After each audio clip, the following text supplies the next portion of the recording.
Bienvenue sur Africa 24 dans cette nouvelle édition du 12-15. Voici les titres de l'actualité. 1 an de prison ferme et 25 000 ouguiyas d'amende. C'est la peine prononcée par la Cour de répression de l'esclavage de Nouakchott en Mauritanie. Le procès d'un 3e prévenu accusé de pratiques esclavagistes a par ailleurs été reporté pour vice de forme. À suivre également le Forum économique africain en Tunisie, un événement international qui regroupe des entrepreneurs, investisseurs et représentants d'États. Une opportunité pour la Tunisie qui envisage de développer ses échanges sur le continent.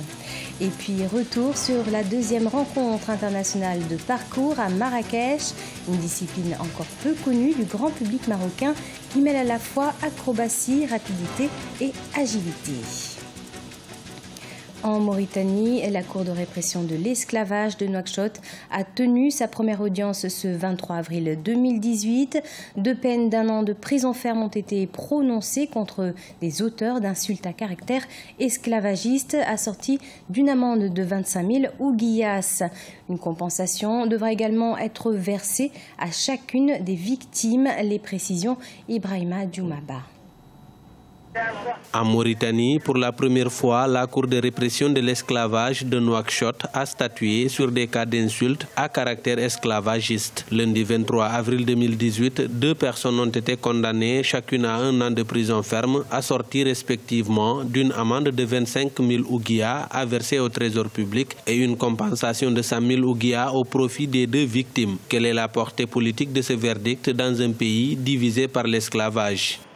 Ce verdict vient confirmer l'engagement des autorités mauritaniennes, leur engagement vis-à-vis de leur population ainsi que leur engagement vis-à-vis de la communauté internationale de mettre terme à ce fléau définitivement. Aujourd'hui, l'esclavage n'existe plus en Mauritanie. Il y a des cas isolés, mais pour ces cas isolés, nous avons mis en place des tribunaux spéciaux pour les traiter. Donc, ceci vient confirmer l'engagement du président Mohamed Abdelaziz pour protéger les droits de l'homme dans ce pays. La Cour a reporté pour vice de forme le procès d'un 3e prévenu accusé de pratiques esclavagistes. Pour faire face aux tensions sociales inhérentes à l'esclavage, l'État mauritanien avait annoncé il y a 2 ans la création de 3 cours spécifiques pour le traitement des plaintes à caractère esclavagiste à Nouakchott, Nouadhibou et Néma dans l'extrême est.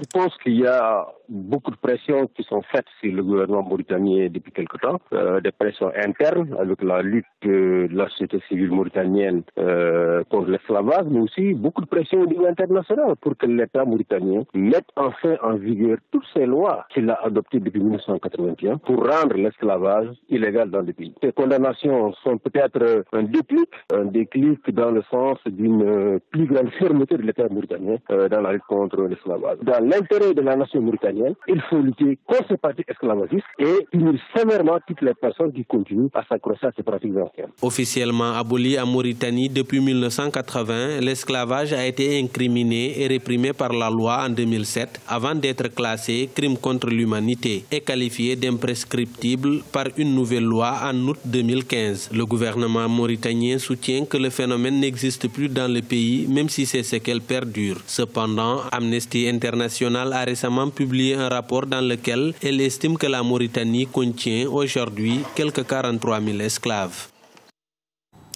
Tunis accueille le Forum économique africain, forum qui rassemble 38 États africains et près de 800 participants. L'occasion pour le pays de conclure des partenariats économiques. La Tunisie souhaite en effet développer ses échanges avec le continent africain, des échanges qui demeurent néanmoins faibles comparés au reste du monde. On fait le point avec Solène Duplessis. Promouvoir les partenariats économiques, les investissements et les échanges commerciaux en Afrique, c'est l'objectif du Forum économique africain qui s'est ouvert ce mardi 24 avril à Tunis. Il faut dire qu'avec sa croissance en plein essor, le marché africain représente une opportunité pour la Tunisie qui envisage de développer ses échanges sur le continent. Des échanges jusqu'à présent particulièrement faibles selon le ministre du Commerce, Omar El-Behi. En effet, le taux d'échanges commerciaux ne dépasserait pas, selon lui, les 13% du total de leurs échanges avec le reste du monde. Comme 80% de nos exportations sont essentiellement vers l'Union européenne, donc nous voulons diversifier nos marchés pour l'exportation.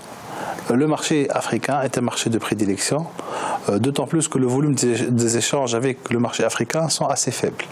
En effet, pour toute l'Afrique, le volume des échanges est de l'ordre de 3 milliards de dinars. donc à peu près de 1 milliard d'euros. Le forum accueille des acteurs économiques majeurs venant de 38 pays africains, parmi eux des ministres, conseillers et hommes d'affaires représentant des secteurs publics et privés. Au programme de l'événement, des débats, des ateliers thématiques et des rencontres qui permettront aux participants de découvrir les différentes opportunités qu'offre le marché africain. Je pense que l'organisation de ce type de rencontre est extrêmement importante car c'est une plateforme qui permet aux uns et aux autres de se découvrir et de découvrir ce que chacun fait, ce que chacun peut faire.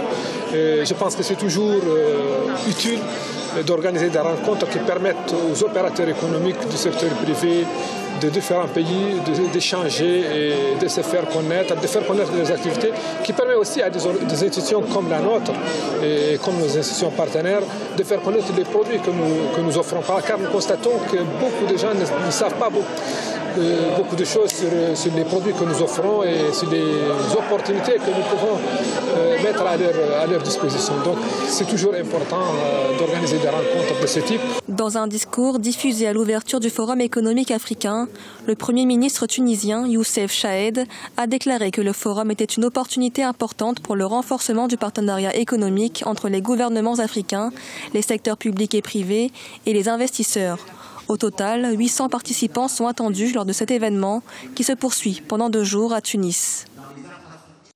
Les rendements de la Banque des États de l'Afrique centrale seront positifs en 2018 selon l'institution financière. Les perspectives en matière de trading prévoient un taux de 2,62%, des performances en hausse par rapport à 2017. Le point avec Nathalie Mou. En 2018, les prévisions de rendement de la Banque des États de l'Afrique centrale BEAC en matière de titres de trading représentent un taux de 2,62%. Pour l'exercice en cours, l'institution financière a procédé au reclassement d'une fraction de ses investissements. La finalité heureuse de cette opération est l'arrivée à échéance des 10 titres. La durée moyenne de placement du portefeuille d'investissement au 31 décembre 2017 est inférieure à 1 an dans la mesure où l'ensemble des titres arriveront à maturité au cours de l'année 2018. Les perspectives de la BEAC cette année seront en hausse par rapport aux avoirs extérieurs enregistrés en 2017. En effet, la Banque centrale évaluait ses recettes à 203,483 milliards de francs CFA. Une contraction de près de 1 300 milliards de francs CFA par rapport à 2016. Nous sommes en 2018. Nos comités de politique monétaire de la BEAC a également envisagé des prévisions de croissance dans la zone CEMAC à 3% à peu près. Et nous osons croire que le triennat 2017, 2018, 2019 devrait faire en sorte que l'embellie soit observée au niveau des performances économiques des États de la CEMAC. En misant sur les titres d'investissement dès 2016, la BEAC a amélioré sa rentabilité. Elle assure que le taux d'intérêt moyen du portefeuille est désormais de 2,4% contre 2,24% précédemment. Le sport à présent, Marrakech a accueilli du 15 au 21 avril les rencontres internationales de parcours, une discipline sportive qui consiste à franchir plusieurs obstacles grâce à son agilité. Un sport de plus en plus apprécié et qui a su mettre en exergue le patrimoine historique de la ville. Gladys Mwamba. Redécouvrir le patrimoine marocain au travers d'une discipline sportive. C'était l'un des objectifs de la 2e rencontre internationale de parcours à Marrakech. Pendant une semaine, des traceurs, tels qu'on appelle les praticiens de ce sport, ont formé les jeunes Marocains à cette discipline encore peu connue du grand public. Des entraîneurs originaires du Maroc, de l'Allemagne, de la France et de la Roumanie. Pour moi, c'est vraiment agréable de voir tous ces jeunes en train de s'entraîner au parcours et au free-running. Inspiré d'une tradition nationale de l'acrobatie, tout le monde est en train de faire des figures. Cette activité physique consiste à franchir successivement divers obstacles urbains ou naturels par l'exécution de mouvements agiles et de sauts acrobatiques. Les jeunes adolescents de tout le pays ont répondu présents, désireux d'apprendre et d'essayer de nouvelles figures sous l'œil attentif de professionnels. Nous avons terminé un grand spectacle de la compagnie Accroche-toi par l'association marocaine du parcours de Casablanca qui a fait une grande démonstration de son spectacle Tarf El Kobz. Nous avons apprécié les 45 minutes de la grande performance. Pour moi, c'est la première fois et je n'avais rien vu de tel avant. C'est la première fois que je vois tout ça. C'est un spectacle très intéressant et ce qu'il renvoie est vraiment clair et apporte une bonne image au public. Les acrobates marocains espèrent inscrire le parcours au patrimoine immatériel du pays. Cette discipline est née en France dans les années 1980 et tend à se développer à l'international. En 2017, la Grande-Bretagne est devenue le premier pays à reconnaître le parcours comme une véritable discipline sportive. C'est la fin de ce journal. Merci de votre fidélité.